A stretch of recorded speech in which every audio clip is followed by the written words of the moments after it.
మిత్రులందరికీ నమస్కారం. మిత్రులారా, ఈరోజు మనం విజయరామ్ గారి వ్యవసాయ క్షేత్రం ఏదైతే ఉందో తరగటూరు గ్రామం, పెనుగూరు లంక, గూడూరు మండలం, కృష్ణా జిల్లా.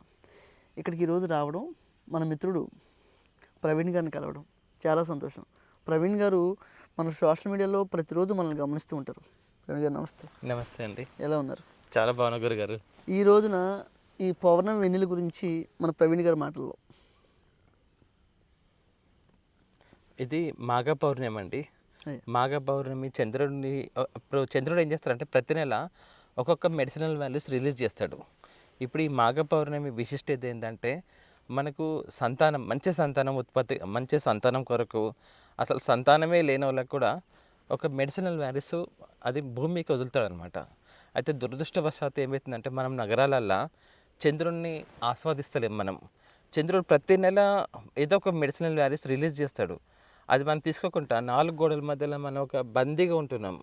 ఇప్పుడు చూడండి, మనము ఒక గాజు ఏదైనా గాజుది ఏదైనా ఉండి దాన్ని మూసేస్తే మీదికి చెన్ని నీళ్ళు పడ్డా కానీ ఒక చుక్క కూడా నీళ్ళు పోవు కదా మనం మూత పెట్టేసినాక. అట్లనే మన ఇల్లు కూడా అట్లా మూసేస్తున్నాం, బయటికి కూడా వస్తలేం. సరే ఇంట్లో ఉండాలి, అది నేను కాదంటలేను, కానీ బయటికి రావాలి కదా, చంద్రుని కిరణాలు తీసుకోవాలి. ఇప్పుడు చూడండి, ఈ గడ్డి మీద పండుకుంటే అసలు ఏ బెడ్ అవసరం లేదు, ఇదంతా తిరుగుతున్నాం. అసలు ఇక్కడ కరెంట్ లేకుంటే మనసు ఎంత ప్రశాంతంగా ఉందంటే అసలు ఈ ఆనందము మనము చెప్పలేం. లక్షలు విలువ చేసే ఏసీలలో ఉంటారు కదా, అక్కడే అసలు ఏం సుఖం ఉంటుందని. ఏసీలలో ఎవరు ఉంటారు, ఫ్రిడ్జ్లో ఎవరు పెడతారంటే ఒకటి ఏదైనా పదార్థం కుళ్ళిపోకుండా ఉండడానికి. మనం మనుషులం బతికే ఉన్నాం కదా, మన బాడీని ఎందుకు ఏసీలో పెట్టాలి? మనమేం కుళ్ళిపోలే కదా, అసలు ఏసీలో పెడితేనే కుళ్ళిపోతుంది.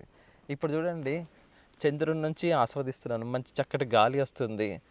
అసలు ఇక్కడ ఎంత ఆనందం ఉందంటే ఒక్కసారి మీరు ఆడియన్స్, నా రిక్వెస్ట్ ఏంటంటే మీరు ఒక్కసారి ఎప్పుడన్నా వెన్నెల కింద ఊరికి దూరంగా, అంటే మన సిటీలో కాదు, నగరాలలో ఆ ట్రాఫిక్ శబ్దాలు అవన్నీ ఉంటాయి.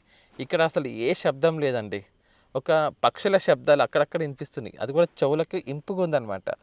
అదే మన నగరాలు అయితే వెహికల్స్ సౌండ్లు, ఆ లైట్లు, ఆ లొల్లి, అమ్మో భరించలేం. అప్పుడప్పుడు ఇట్లా ఉండాలండి మనశ్శాంతిగా, అందుకోసం వస్తుంటాము. నేను ప్రతిరోజు కేదార్ గారి వీడియోస్ ఫాలో అవుతుంటాను. ప్రతిరోజు ఒక మంచి మాటలు చెప్తాడు. ఈరోజు ఒక బియ్యం చెప్తాడు, ఇంకో రోజు ఒక కూర గురించి చెప్తాడు, ఇంకొకటి అంటే ఆరోగ్యం గురించి, ఒక్కొక్క గింజ గురించి బాగా వివరించి చెప్తూ ఉంటాడు. అవన్నీ మేము ఆచరిస్తున్నాం. మా దురదృష్టం ఏంటంటే మేము వారికి చాలా దూరంగా ఉన్నాం. వారు రోజు ఏం చేస్తారంటే ఒక మంచి వంటలు చేస్తారు, అంత పొలాలలో తింటారు, అరిటాకులలో తింటారండి. ఆయన అరిటాకులలో అక్కడనే వండుకుంటారు, కట్టెల పొయ్యి మీద, పిడికల పొయ్యి మీద వండుకొని తింటారు. ఎంత టేస్టీ ఉంటుంది అంటే మేము కూడా అప్పుడప్పుడు ఊర్లోకి పోతుంటాం కదా, నేను ఒకటే చెప్తాను, కట్టెల పొయ్యి మీద లేదంటే పిడికల పొయ్యి మీద ఉండాలి. అది కూడా ఎండకు, సూర్యకిరణాలు తాకాలి. ఆ భోజనం తిని చూడండి, ఇంకా మీరు ఏ భోజనం తినరు బయట, అంత బాగుంటుంది. అది శ్రేష్టమైన భోజనం అది. ఎందుకంటే కల్లాపు చల్లి ముగ్గులేసి అక్కడ వంట చేస్తారు. అది ఎంత బాగుంటుంది అంటే తింటే కూడా మనకు ఒక ఆనందం వస్తుంది, ఒక తృప్తి వస్తుంది. ఇప్పుడు మనము ఎన్ని వేలు ఖర్చు పెడుతున్నాము భోజనానికి, ఎక్కడ తృప్తి వస్తలేదండి. ఇట్లాంటి ప్లేస్లలో పచ్చడి వేసుకుని తిన్నా సరే చాలా ఆనందంగా ఉంటుంది. చాలా ధన్యవాదాలండి తీసుకొచ్చినందుకు. అయ్యా నమస్తే. నమస్తే. లాంగ్ వీడియో చేయలేదు.